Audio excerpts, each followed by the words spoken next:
വർഷം ഹെരോദേസ് എന്ന രാജാവിന്റെ കാലത്താണ് ബത്ലഹേമിൽ ഉണ്ണി യേശു ജനിക്കുന്നത്. ജോസഫും മറിയവും തമ്മിലുള്ള വിവാഹം നിശ്ചയിച്ചിരിക്കുന്ന സമയം ഗബ്രിയേൽ മാലാഖ പ്രത്യക്ഷപ്പെട്ട് മറിയത്തോട് ഇങ്ങനെ പറഞ്ഞു: കൃപ നിറഞ്ഞവളേ സ്വസ്തി, കർത്താവ് നിന്നോട് കൂടെ, നീ ഭയപ്പെടേണ്ട, ദൈവസന്നിധിയിൽ നീ കൃപ കണ്ടെത്തിയിരിക്കുന്നു. നീ ഗർഭം ധരിച്ച് ഒരു പുത്രനെ പ്രസവിക്കും, നീ അവന് യേശു എന്ന പേരിടണം. ഇതെങ്ങനെ സംഭവിക്കും? പരിശുദ്ധാത്മാവ് നിന്റെ മേൽ വരും, അത്യുന്നതന്റെ ശക്തി നിന്റെ മേൽ ആവസിക്കും. ആകയാൽ ജനിക്കാൻ പോകുന്ന ശിശു പരിശുദ്ധൻ, ദൈവപുത്രൻ എന്ന് വിളിക്കപ്പെടും. ഇതാ നിന്റെ ചാർച്ചക്കാരി വൃദ്ധനായ എലിസബത്തും ഗർഭം ധരിച്ചിരിക്കുന്നു. വന്ധ്യയെന്ന് പറഞ്ഞിരുന്ന അവൾക്ക് ഇത് 6-ാം മാസമാണ്. ദൈവത്തിനൊന്നും അസാധ്യമല്ല. ഇതാ കർത്താവിന്റെ ദാസി, നിന്റെ വാക്ക് എന്നിൽ നിറവേറട്ടെ.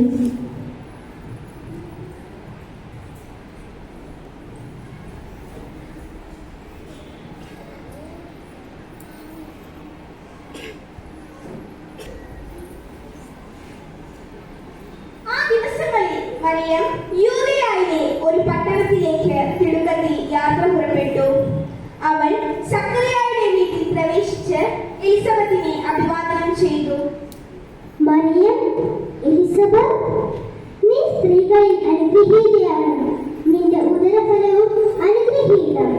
എന്റെ കർത്താവിന്റെ അമ്മ, എന്റെ അടുത്ത് വരാനുള്ള ഈ ഭാഗ്യം എനിക്ക് എവിടെ നിന്ന്? ഇതാ നിന്റെ അഭിവാദന സ്വരം എന്റെ ചെവികളിൽ പതിച്ചപ്പോൾ ശിശു എന്റെ ഉദരത്തിൽ കുതിച്ചു ചാടി. കർത്താവ് അരുളി ചെയ്ത കാര്യങ്ങൾ നിറവേറുമെന്ന് വിശ്വസിച്ചവർ ഭാഗ്യവതി. മറിയം അവളുടെ കൂടെ 3 മാസം താമസിച്ചു. പിന്നെ വീട്ടിലേക്ക് മടങ്ങി.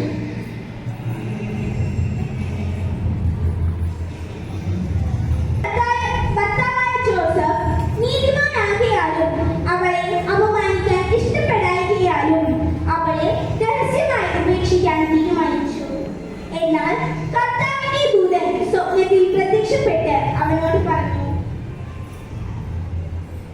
ദാവീദിന്റെ പുത്രനായ ജോസഫ്, മറിയത്തെ ഭാര്യയായി സ്വീകരിക്കാൻ നീ ശങ്കിക്കരുത്. അവൾ ഗർഭം ധരിച്ചിരിക്കുന്നത് പരിശുദ്ധാത്മാവിൽ നിന്നാണ്. അവൾ ഒരു പുത്രനെ പ്രസവിക്കും, നീ അവനെ യേശു എന്ന പേരിടണം.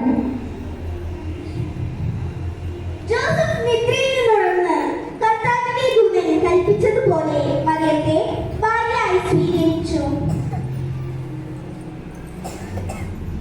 അങ്ങനെ ഏതാനും നാളുകൾക്കു ശേഷം അഗസ്റ്റ് സീസറിന്റെ കൽപ്പന പ്രകാരം ജനസംഖ്യയിൽ പേര് ചേർക്കാൻ ജോസഫും ഗർഭിണിയായ മറിയവും നസ്രത്തിൽ നിന്ന് യൂദയായിലെ ബത്ലഹേമിലേക്ക് ഒരു യാത്ര പോയി.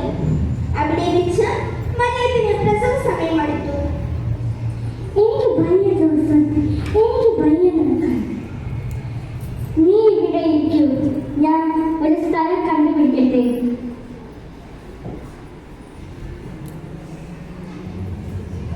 അവൻ നസ്രത്തിൽ അന്വേഷിച്ചു, കിട്ടിയില്ല. മറ്റു ഭവനങ്ങളിൽ അന്വേഷിച്ചു, കിട്ടിയില്ല.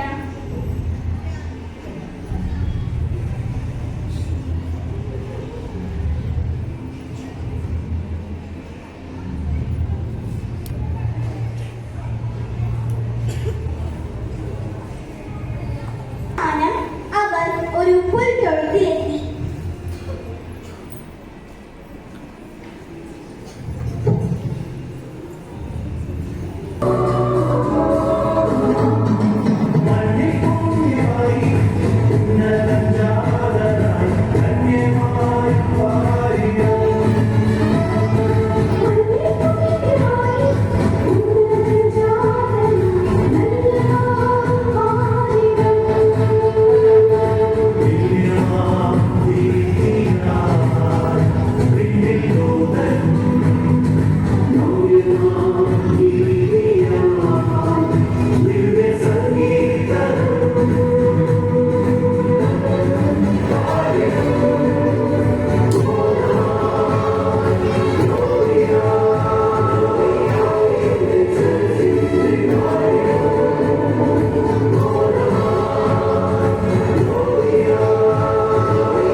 വഴികളിലൂടെ ഒരു കാലിൽ തൊഴുത്തു തേടി മൂന്ന് രാജാക്കന്മാരെത്തി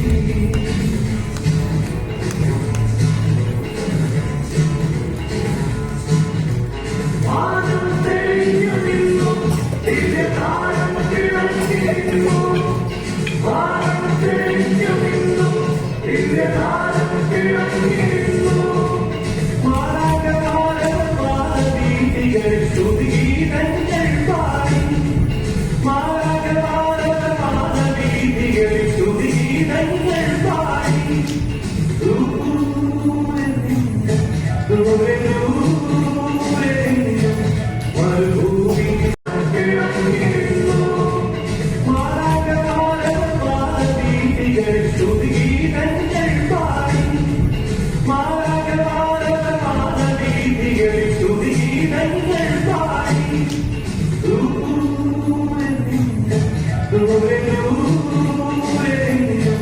മരുഭൂമി വഴികളിലൂടെ ഒരു കാലിൽ തൊഴുത്തു തേടി മൂന്ന് രാജാക്കന്മാരെത്തി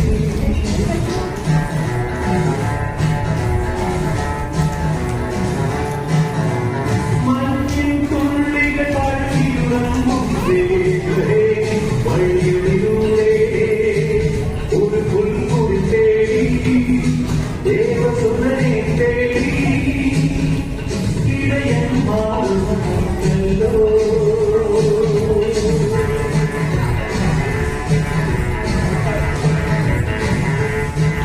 അവർ പാടിത്തൊഴുത്തു കണ്ടു അവർ സ്വർഗീയഗാനം കേട്ടു മര്യാദായി പുൽക്കുട്ടി മരുന്നു നിധിയാതാകത കണ്ടു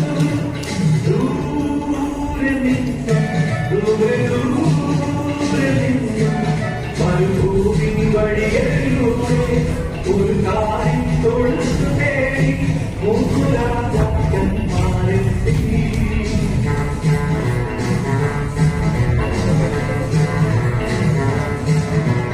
വാനം തെളിഞ്ഞു നിന്നു ദിവ്യതാരം തിളങ്ങിയിരുന്നു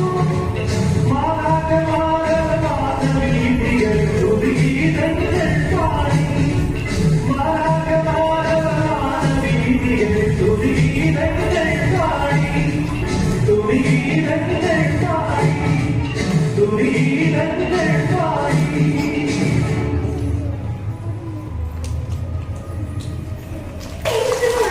മൂന്ന് രാജാക്കന്മാർ അവരും ഉണ്ണിയെ തേടി ജെറുസലേമിലെത്തി. കിഴക്ക് അവർ കണ്ട നക്ഷത്രം അവർക്ക് മുമ്പേ നീങ്ങിക്കൊണ്ടിരുന്നു. അത് ശിശു കിടക്കുന്ന സ്ഥലത്തിന്റെ അവർ കുമ്പിൾ താരാട്ടുകയും പൊന്ന്, മീറ, കുന്തിരിക്കം എന്നിവ കാഴ്ചയർപ്പിക്കുകയും ചെയ്തു. സ്വർഗത്തിന്റെ സകല മഹിമകൾ വെടിഞ്ഞ് തന്നെത്താൻ താഴ്ത്തി സ്വയം ശൂന്യവൽക്കരിച്ച് പൂർണ്ണ മനുഷ്യനായി തീർന്ന ക്രിസ്തുവിനെ ശരീരധാരണം ദരിദ്രർക്കും പീഡിതർക്കും വിമോചനം നൽകാനായിരുന്നു. ദൈവഭരണത്തിന്റെ മൂല്യങ്ങളിൽ വെള്ളം ചേർക്കാതെ ഒരു ഒത്തുതീർപ്പിനും വശകഥനാകാതെ അവസാനത്തോളം സഹിഷ്ണുത